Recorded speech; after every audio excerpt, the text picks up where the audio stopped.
யோசிக்காம அதுங்களோட ஆகாரத்துல இருந்து பாதிய அந்த வெள்ளை காகத்துக்கும் கொடுத்ததுங்க. அப்பையில இருந்து வெள்ளை காகத்தோட வாழ்க்கை சுகபோகமா போச்சு. இப்படியே கொஞ்ச நாள் போச்சு. ஒரு நாள் வெள்ளை நிற காக்கை பழக்க தோஷத்துல காக்கான்னு கத்திக்கிட்டு இருந்துச்சு.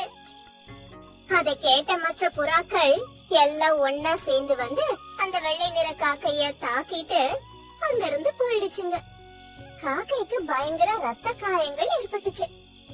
தனக்கு ஏற்ற தண்டனை தான் கிடைச்சிருக்கு நினைச்சு காக்கைகள் வாழற இடத்துக்கு வந்தது. நண்பர்களே, என்ன அடையாளம் தெரியுதா? தேவையில்லாம பேராசைப்பட்டு பிரச்சனையில மாட்டிக்கிட்டேன். அதனாலதான் இந்த நிலைமைக்கு வந்துட்டேன். என்னையில இருந்து நானும் உங்களோடவே இருந்துடுறேன் போ அப்படின்னு கேட்டுச்சு. மற்ற காக்கைகள் எல்லாம் ஒன்னா சேர்ந்து வெள்ளை காக்கைய பார்த்து, இது வேற ஜாதி காக்கை, இது நம்ம கூட சேர்த்துக்க கூடாதுன்னு சொல்லுச்சுங்க. உன்னை நாங்க எங்கள சேர்த்துக்க மாட்டோம். உன் கலரு, உன் பேச்சு வழக்கம் எல்லாம் வித்தியாசமா இருக்கு அப்படின்னு சொல்லி மறுத்துருச்சுங்க. நானும் உங்க ஜாதிய சேர்ந்தவன் தான்.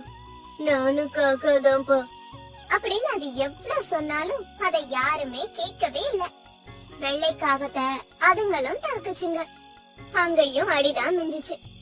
அனாவசியமா ஓசி சாப்பாட்டுக்கு போய் சொந்த இடத்தையும் விட்டுட்டேன், போன இடத்தையும் விட்டுட்டேன்னு அப்படின்னு வருத்தப்பட்டுச்சு அந்த வெள்ளை காகம்.